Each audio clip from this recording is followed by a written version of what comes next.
Subscribe करें अपने YouTube channel learn medicine को और बेल आइकन दबाएं लेटेस्ट नोटिफिकेशन पाने के लिए। स्वागत है दोस्तों एक बार फिर से आपके अपने YouTube channel learn about medicine में, जहां आप पाते हैं दवाइयों के बारे में संपूर्ण जानकारी। दोस्तों आज के इस वीडियो में हम एक कफ सिरप के बारे में जानेंगे जो खांसी को रोकने के लिए बेहतरीन दवा है। जानेंगे किस प्रकार की खांसी को रोकने के लिए प्रयोग में लाई जाती है, क्या नाम से उसको मार्केट में खरीद सकते हैं आप, क्या उसका कॉम्बिनेशन है, स्ट्रेंथ क्या है, साथ ही उसके यूज़ पूरी डिटेल में अलग अलग तरह से जानेंगे। साथ ही कितनी मात्रा में हमें लेनी चाहिए और वीडियो के लास्ट में जानेंगे यदि किसी व्यक्ति को साइड इफेक्ट होते हैं तो क्या क्या हो सकते हैं। तो ये सभी बातें इस वीडियो में जानेंगे। इस वीडियो को बिना स्किप के पूरा देखें, इससे संपूर्ण जानकारी आपको इस सिरप के बारे में मिल सके। मैं हूं आपका दोस्त मोहित और आप देख रहे हैं अपना YouTube channel learn about medicine. चलिए आज फिर कुछ नया सीखते हैं।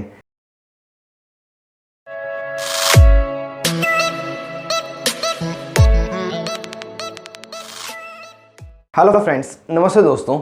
आज जिस कप एक्सपेरिमेंट के बारे में हम जानने जा रहे हैं उसका जो कॉम्बिनेशन है उसमें एम्ब्रोक्सोल, टर्बुटालिन, गुआफेंसिन तथा मेंथोल ऐड किया हुआ है, जिसमें एम्ब्रोक्सोल आपको एक्सेसिव म्यूकस को हटाने का काम करता है, साथ ही जो फ्लेगम है, स्पुटम है, उसको तोड़ता है। टर्बुटालिन बीटा एड्रेनर्जिक एगोनिस्ट है जो कि ब्रोंकोडायलेटर का काम करता है। साथ ही जो गुआफेंसिन है जो तोड़े हुए स्पुटम है, फ्लेगम है, उसको बाहर निकालने का काम करता है। और जो मेंथोल है खांसी के कारण हमारे गले में इरिटेशन और स्वेलिंग होती है उसको ठीक करके खांसी को रोकने में सहायता करता है। तो ये सभी इस प्रकार से मिलजुल कर अपना काम करते हैं और खांसी को रोकते हैं। दोस्तों वीडियो में सबसे पहले हम इसकी ब्रांड नेम के बारे में जान लेते हैं, जिससे कि हम इससे भलीभांति परिचित हो सके किस दवा के बारे में हम बात कर रहे हैं। जो पॉपुलर इसकी ब्रांड है उसमें टोसेक्स एक्सपी सिरप इसकी बहुत ही ज़्यादा पॉपुलर है। उसके अलावा एम्ब्रोराइट एस सिरप, कफ नील सिरप, एम्ब्रोगोड सिरप, ब्रोक्सोविक सिरप, ये कुछ इसकी पॉपुलर ब्रांड है। और हो सकता है इनके अलावा कोई और ब्रांड आपके एरिया में हो,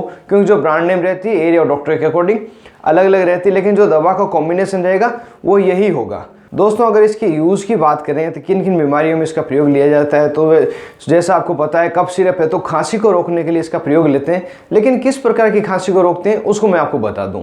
इस प्रकार की खांसी जिसमें व्यक्ति को खांसी के साथ बलगम आ रहा हो, चेस्ट में उसको खांसी के साथ आवाज़ आ रही हो, गले में इरिटेशन रह रहा हो और इतनी खांसी आ रही हो जिससे कि सांस लेना भी उसके लिए मुश्किल हो रहा हो, तो इस प्रकार की खांसी में इस दवा का प्रयोग किया जाता है। इसके अलावा यदि किसी व्यक्ति को ब्रोंकियल अस्थमा हो गया हो जिसके कारण एयरवेज में पासेस नहीं होने के कारण उसको खांसी हो रही हो, तब भी यह दवा उसको प्रिस्क्राइब की जाती है डॉक्टर द्वारा।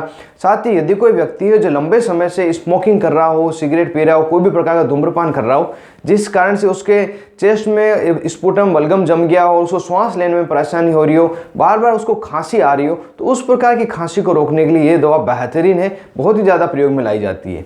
इसके अलावा साथ ही COPD करके एक बीमारी है दोस्तों, जिसे हम क्रोनिक ऑब्स्ट्रक्टिव पल्मोनरी डिजीज बोलते हैं, लंग से संबंधित बीमारी है। इसमें भी जब खांसी बहुत ही ज़्यादा चलती है तब यह दवा डॉक्टर द्वारा प्रिस्क्राइब की जाती है। और इसके अलावा यदि कोई व्यक्ति है जिसके लंग्स में कफ का जमाव होने के कारण उसको बहुत ही ज़्यादा खांसी चल रही हो, छाती में गड़गड़ाहट की आवाज़ आ रही हो और सांस लेने में उसको समस्या हो रही हो, तो इस तरह किसी कंडीशन में भी यह दवा प्रिस्क्राइब करके उस पेशेंट को रिलीफ दिया जा सकता है। साथ ही दोस्तों यह एक मेडिसिन जो है OTC प्रोडक्ट रूप में भी अभी चलन में है। आप डायरेक्ट फार्मासिस्ट से भी इसको ले सकते हैं, डॉक्टर के प्रिस्क्रिप्शन की आवश्यकता इसमें नहीं है। और दोस्तों डॉक्टर अपने एक्सपीरियंस के अनुसार इससे किसी और बीमारी में भी प्रयोग ले सकते हैं।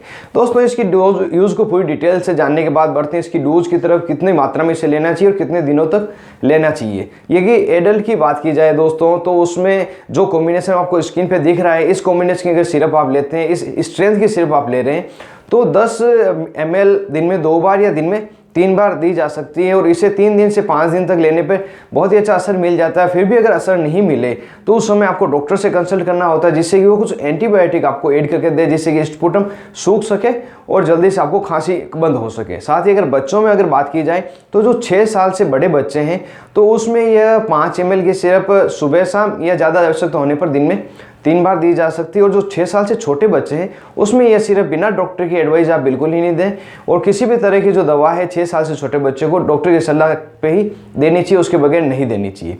और यह जो दवा है आप खाने के पहले तथा खाने के बाद दोनों ही समय में ले सकते हैं, कोई प्रॉब्लम नहीं है। अब वीडियो के लास्ट में जान लेते हैं इसके साइड इफेक्ट के बारे में। यदि किसी व्यक्ति को होते हैं तो क्या क्या साइड इफेक्ट हो सकते हैं। नॉर्मली इसके कोई साइड इफेक्ट नहीं देखे गए, फिर भी अगर कॉमन साइड इफेक्ट की बात करें तो टिंगलिंग की शिकायत पेशेंट को हो सकती है, मतलब हाथ और पाँव में कंपन होना और घबराहट होने जैसी समस्या उसको हो सकती है। साथ ही उसकी हार्ट बीट वो इंक्रीज हो सकती है, उसे पसीना आ सकता है, पल्पिटेशन हो सकता है, सिर दर्द उस व्यक्ति को हो सकता है, साथ ही डिजीनेस, ड्राउजीनेस की समस्या भी हो सकता है, नींद आए जैसा उसको लग सकता है, और इसके अलावा कई कई व्यक्तियों को नोजिया वोमिटिंग भी देखा गया है। ये या इसके अलावा कोई अनवांटेड अगर इफेक्ट आपको लगे तो तुरंत इस दवा को लेना थोड़ा कम कर दे या अपने डॉक्टर से मिले, जिससे कि आपको इसकी जगह दूसरी दवा दी जा सके। साथ ही जो इसका एक साइड इफेक्ट एडवर्स जिसे बोल सकते हैं वो है आपको टिंगलिंग होना, हाथ पाँव में कंपन रहना, घबराहट होना। तो वो कई व्यक्तियों में तो 20-25 मिनट के बाद में अपने आप ही ठीक हो जाती है, तो वो उस दवा को रेगुलर लेना कर सकते हैं। और यदि कोई व्यक्ति जिसको वो रेगुलर हो रही है हैंड टिंगलिंग और घबराहट, तो इस दवा को बिल्कुल ही बंद कर दें। तो दोस्तों, ये कंप्लीट इन्फॉर्मेशन मैंने इस कफ एक्सपेरिमेंट के बारे में बताई है, जिसका कॉम्बिनेशन एम्ब्रोक्सोल, टर्बुटालिन, गुआफेंसिन तथा मेंथोल था। उम्मीद करता हूँ ये वीडियो आपको पसंद आएगा, जरूर से आपके लिए हेल्पफुल रहेगा। और यदि ये वीडियो आपको पसंद आ गया हो तो जरूर से इसको लाइक करें और ज़्यादा से ज़्यादा इसको शेयर करें, जो किसी और के भी ये काम आ सके। और अभी तक आपने अपने YouTube channel learn about medicine को सब्सक्राइब नहीं किया हो तो नीचे दिए गए रेड बटन को दबाकर जरूर से सब्सक्राइब कर दे, और जो पास में बेल आइकन है इसे जरूर दबाएं, जो आने वाले वीडियो की नोटिफिकेशन सबसे पहले आपको मिले, सबसे पहले वीडियो देख पाए। आप थे अपने दोस्त मोहित आदिश के साथ और देख रहे थे अपना YouTube channel learn about medicine. Thank you friends, take care and be careful medicine users.